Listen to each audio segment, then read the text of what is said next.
पूज्य ज्योत्सना माता जी, सभी यहाँ के सम्मानित पदाधिकारीगण, पटेल नगर से पधारे हुए श्रीमान जितेंद्र आर्य जी, अन्य सभी पदाधिकारीगण, वंदनीय मातृशक्ति, प्यारे विद्यार्थियों,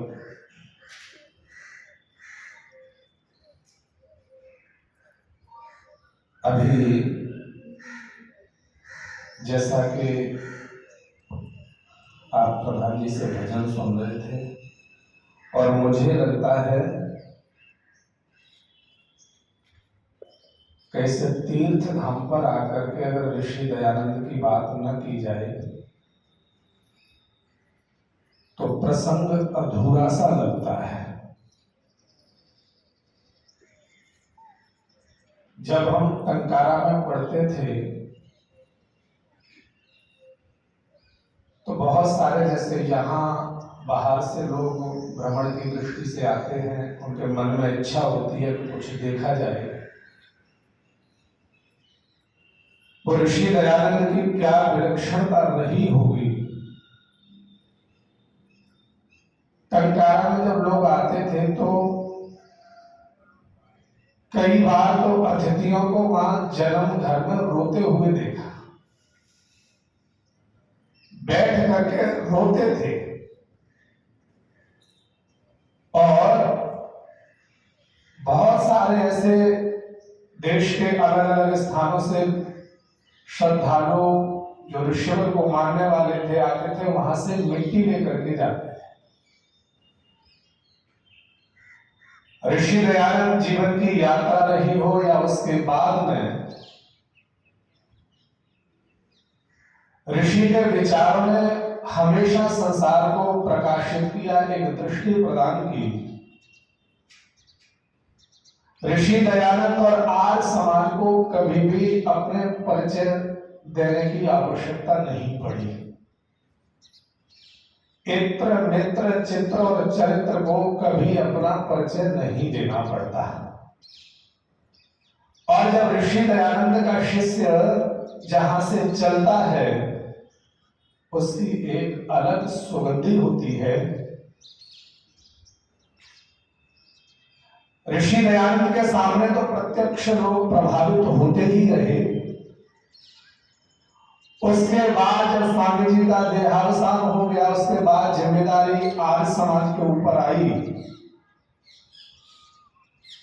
और कुछ वर्षों तक आर्य समाज ने इतना अद्भुत काम किया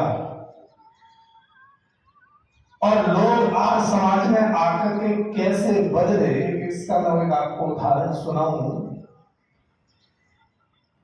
हरियाणा के एक व्यक्ति हुए फूल सिंह पटवारी। पटवारी थे, वो क्षेत्र भी ऐसा होता है, कई बार उसमें रिश्वत का लेना देना करना पड़ता है, लोग करते भी हैं। कहते फूल सिंह पटवारी अपने पूरे सर्विस के दौरान उन्होंने बहुत सारे लोगों से रिश्वत के रूप में धन लिया। बाद में थोड़ी वृत्ति बदली, व्यवहार बदलता चला गया, थोड़ा आध्यात्मिकता की ओर झुके और संयोग से उस आध्यात्मिकता के वशीभूत होकर के वो एक दिन आर्य समाज के सत्संग में पहुंच गए। थोड़ा आर्य समाज का सत्संग ठीक लगा, आना जाना शुरू हुआ। किसी एक दिन उन्हें मंच पर सम्मानित किया गया और मंच पर सम्मानित होते होते उनके मन में एक भाव आया कि मैं थोड़ा सा आध्यात्मिकता की ओर मुड़ा हूं और मुझे जीवन में सम्मान मिलने लगा, लेकिन इस आध्यात्मिकता की आड़ में, इसके पीछे मैंने कुछ ऐसे काम किए हैं जो परमात्मा भी जानेगा तो मुझे माफ नहीं करेगा। फूल सिंह पटवारी के मन में मानो उस सम्मान के साथ उस मंच से एक विचारों की चिंगारी जलने लगी और अब उन्होंने अपने मन में संकल्प लिया कि मैंने पूरे अपनी इस सर्विस यात्रा में जहां जहां मैंने काम किया, जिन जिन लोगों से मैंने रिश्वत ली, अब मुझे उनके पैसे वापस करने हैं। भले ही आज समाज को न पता हो, लोगों की ये जानकारी में नहीं है, लेकिन परमात्मा मुझे इन कामों के लिए माफ नहीं करेगा। कहते उन्होंने रिश्वत लेकर के जो जमीन खरीदी, उस जमीन को बेचा और बेच करके जिन जिन लोगों से भी रिश्वत ली थी, वहां वहां जाकर के वो उनके पैसे लौटाए। और जब इतने से भी पूर्ति नहीं हुई तो अपनी पैतृक जमीन बेच करके फूल सिंह पटवारी ने उन लोगों का धन वापस किया। और जब ऋषि दयानंद का विचार मिल जाए तो एक जन्म क्या, हजारों जन्म सफल हो जाते हैं। न जाने ऐसे कितने लोग ऋषि दयानंद से विचार लेकर के अपने जीवन को परिवर्तित कर गए। लेकिन हम कई बार थोड़ा आध्यात्मिकता के क्षेत्र में या सामान्य कार्यों में थोड़ा इसलिए पीछे हट जाते हैं कि शायद अभी समय नहीं है, परिवार की जिम्मेदारियां पीछे हट जाए, थोड़ा ये जिम्मेदारियां बच्चे जिम्मेदारी लेने लायक हो जाए, तब हम कुछ समाज का काम करेंगे। मतलब कोई ना कोई कारण देख करके हम अपने दायित्वों से पीछे हटते रहते हैं। लेकिन ये सामाजिक ताना बाना ऐसा है, शायद मकड़ी भी अपने जाल में इतना नहीं फंसती जितना मनुष्य अपनी उलझनों में उलझता चला जाता है। और अगर जीवन की यात्रा देखा जाए तो कभी भी ऐसा अवसर नहीं मिलेगा कि हम पूर्णतः हमारे जीवन से बाधाएं हट जाएं और फिर हम कोई काम कर पाए। ऐसा न कभी किसी के जीवन में हुआ न होगा। एक यात्री घोड़ा अपना लेकर के यात्रा पर निकला। रास्ते में चलते चलते देखा गर्मी का समय है, गर्मी बहुत ज्यादा, घोड़े को प्यास लगने लगी। पास में देखा, दूर दृष्टि डाल करके देखी तो दिखाई दिया कि एक किसान अपने खेत में पानी लगा रहा है। तो पहले पानी के लिए रहट के साधन होते थे, बैल चलते थे और रहट से पानी आता था। रहट समझ रहे बच्चे, जो घूमते हुए आता है। अब जैसे ही वो घुड़सवार अपना घोड़ा लेकर के किसान के पास पहुंचा, उसने किसान से संवाद किया कि भैया मैं पानी पिलाना चाहता हूं। किसान ने कहा पिला दीजिए। वो जैसे ही घोड़े को लेकर के पानी के पास जाए, लेकिन वो जब रहट चलती थी उसकी आवाज ठक ठक ठक ठक आवाज आती थी, घोड़ा आवाज सुन करके पीछे हट जाता था। फिर उसने घोड़ा पीछे कर लिया। थोड़ी देर बाद देखा घोड़ा प्यासा, फिर लेकर के आया, लेकिन रहट चलती, आवाज आती, घोड़ा आवाज की वजह से पानी नहीं पीता। ऐसा 2-3 बार हुआ। जब देखा कि आवाज सुनकर के घोड़ा पानी नहीं पी रहा है तो उसने किसान से निवेदन किया कि ऐसा करो, आप इस रहट को बंद कर दो जिससे मेरा घोड़ा पानी पी लेगा। किसान ने कहा कि देखो भैया, अगर रहट बंद कर दी, अगर ये ठक ठक की आवाज बंद कर ली तो पानी आना बंद हो जाएगा। अगर पानी पिलाना है तो इस ठक ठक की आवाज में ही पिलाना पड़ेगा। यही हमारे जीवन की स्थिति है कि जीवन की ठक ठक ठक ठक, पूरे ये जीवन की उलझनें खत्म नहीं होगी, अंतिम समय तक समस्याएं चलेंगी। लेकिन अगर जो भी कुछ करना है, इस जीवन की ठक ठक में ही हमें समय निकाल करके सत्संग भी करना पड़ेगा। हमें इस जीवन की ठक ठक में ही हमें प्रभु की भक्ति की ओर भी चलना पड़ेगा, सामाजिक काम भी करने पड़ेंगे। लेकिन कभी मन में अगर ये विचार आए कि जीवन में बैठ करके जब शांति होगी, जीवन की बाधाएं हट जाएंगी, तब जाकर के हम प्रभु की ओर समाज के कार्यों में चलेंगे, तो शायद ये जीवन व्यतीत हो जाएगा, हमें पता भी नहीं चलेगा, लेकिन जीवन की समस्याएं कभी समाप्त नहीं हो। यही विद्यार्थी काल में चलता है। कई बार सोचते हैं कि सोमवार से पढ़ेंगे, होली निकल जाए उसके बाद पढ़ेंगे, तो ये कभी भी बाधाएं समाप्त नहीं होती। लेकिन ऋषि दयानंद ने कहा, कल्पना करो कि जब ऋषि दयानंद और योगेश्वर श्री कृष्ण जैसे महापुरुष इनके जीवन में कितनी बड़ी समस्याएं रही। ऋषि दयानंद आप जहां जाओ उस जीवन में सम्मान तो बहुत कम जगह मिला। उलझने अनेक रही, लोगों ने विरोध किया, शास्त्रार्थ के नाम पर लोगों ने पत्थर बरसाए, जहर पिलाया, लेकिन ऋषि दयानंद ने लेश मात्र भी समस्याओं को अपने ऊपर प्रभावित नहीं होने दिया। आज समाज के आगे समस्या खड़ी हुई कर स्वामी दयानंद जब तक रहे उनसे लोग प्रत्यक्ष रूप में अपना आशीर्वाद लेते रहे, जीवन का मार्गदर्शन लेते रहे। लेकिन जब ऋषिवर नहीं रहेंगे, जब स्वामी जी नहीं रहे, तो अब समाज को कैसे दृष्टि मिले, इसके ऊपर में संक्षेप में विद्यार्थियों के काम की बात है। ऋषि दयानंद की जीवन की यात्रा कैसे रही। आज जो हम ऋषि दयानंद के बारे में लोग पढ़ते हैं, उसके पीछे विद्वानों ने कितना बड़ा पुरुषार्थ किया। ऋषि दयानंद का जन्म टंकारा हुआ, उसके 22 वर्ष बाद स्वामी जी ने अपना घर छोड़ा। 1846 में ऋषि दयानंद घर छोड़ करके जब चले तो 2 वर्ष तक ऋषि दयानंद ऐसे ही रहे।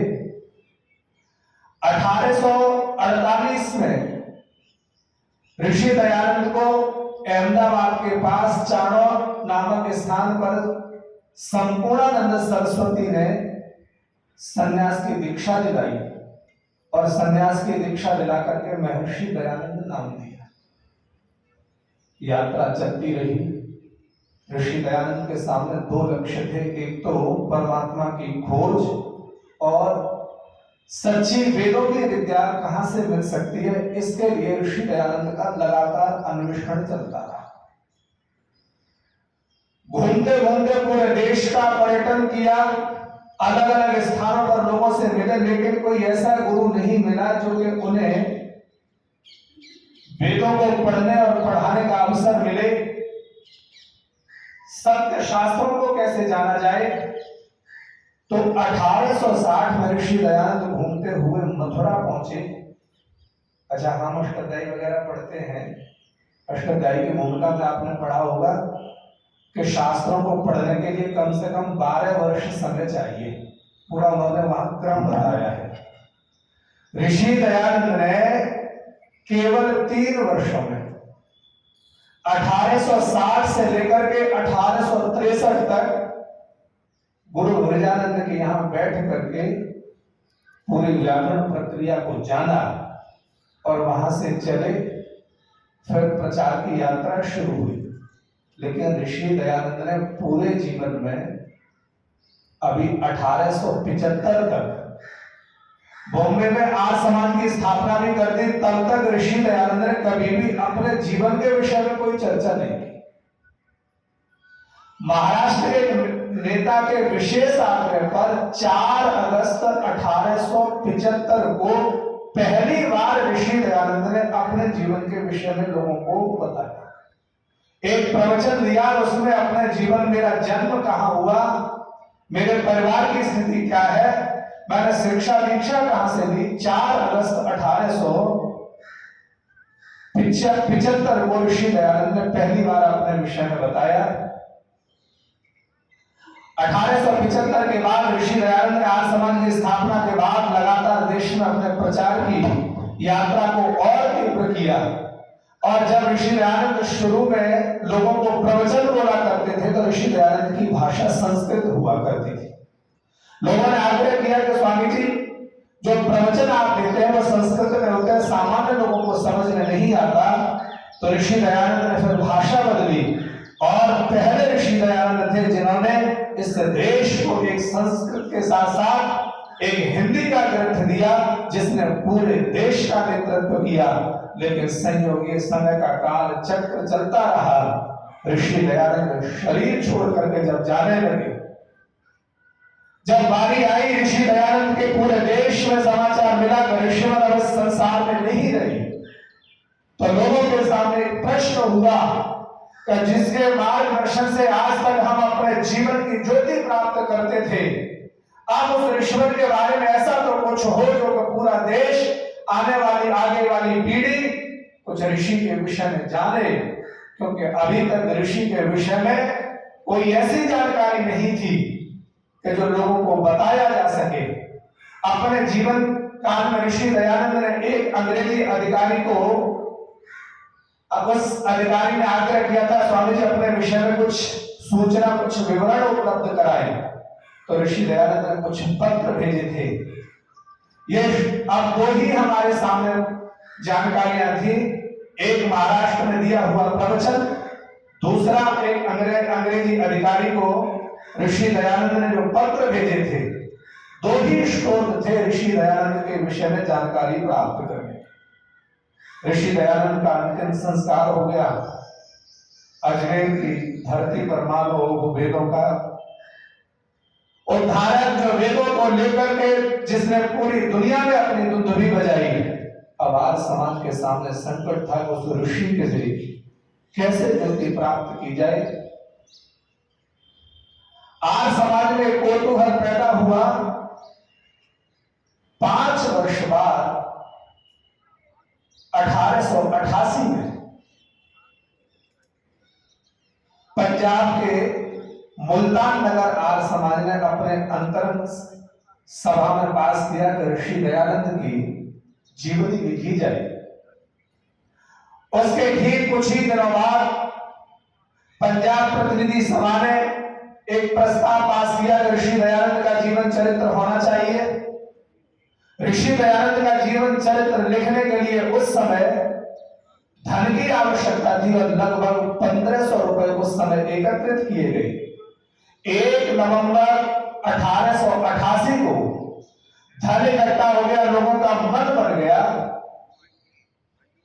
अब इसको कैसे किया जाए, तो पंडित गुरुदत्त विद्यार्थी को जिम्मेदारी दी गई। पंजाब से गुरुदत्त विद्यार्थी चले और 9 वर्ष तक जीवन की यात्रा, ऋषि के जीवन को संकलित किया गया। अलग अलग स्थानों पर घूम करके 9 वर्षों तक गुरुदत्त विद्यार्थी ने ऋषि दयानंद के जीवन चरित्र को संकलित किया। और वो कहते टंकारा और मोरबी के आसपास के क्षेत्रों में उन्होंने 1.5 महीना लगाया। ऋषि दयानंद का जन्म कहां हुआ, उनके माता पिता कौन थे। लेकिन दुर्भाग्य ये रहा कि 1897 में पंडित गुरुदत्त विद्यार्थी वो जीवन चरित्र को प्रकाशित नहीं कर पाए। उससे पहले उनका वध कर दिया गया, उनके साथ दुर्घटना हो गई। लेकिन उसके बाद भी आर्य समाज का सिलसिला नहीं रुका। और उस समय ऋषि दयानंद की ज्वाला क्या होती थी, ऋषि दयानंद का प्रभाव क्या था। पंडित युधिष्ठिर मीमांसक लिखते हैं कि अंग्रेजी उस समय पश्चिम के अखबार ऋषि दयानंद के विषय में लिखते थे कि पूरब में एक ऐसी अग्नि जल रही है, अगर ये अग्नि इसी तरीके से थोड़े समय तक और निरंतर जलती रही तो ये ईसाईयत क्यों समाप्त कर देगी, अपने प्रभाव से भस्म कर देगी। इसलिए मैं अंग्रेजी अधिकारियों से, अंग्रेजी सरकारों से ऊपर जागृत करना चाहता हूं। वहां के अखबार कहते थे कि अगर ऋषि दयानंद की ज्वाला को शांत नहीं किया गया तो ईसाईयत को समाप्त कर देगा। पंडित युधिष्ठिर मीमांसक कहते हैं उस समय लगभग, उस समय जब देश आजाद हुआ तब 33 करोड़ संख्या थी। उस समय लगभग ऋषि दयानंद से प्रत्यक्ष 50 लाख लोग प्रभावित थे। अप्रत्यक्ष रूप में जाने कितने लोग रहे होंगे, ये हमारे ऋषि दयानंद का प्रभाव था। जो भी एक बार संपर्क में आया वो ऋषि का होकर के गया। हम सब लोग धन्य हैं, आज हम इस ऋषिवर के तीर्थ स्थान पर उपस्थित हुए हैं।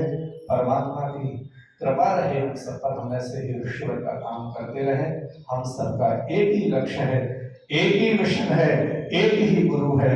हम अपना जीवन ऋषिवर के कार्यों में समर्पित कर लें। निश्चित रूप से यहाँ से बड़े बड़े विद्वान निकले, उनका प्रभाव, उनकी ज्योति, उनकी आभा एक समाज में विद्यमान रही। लोग भी उससे प्रकाशित होकर के अपने जीवन को सार्थक कर सके। हम सब लोग भी उसी दिशा में चले। प्रभु की कृपा रहे, हम सबको शक्ति मिले। आप सबका बहुत बहुत धन्यवाद। ओम शांति।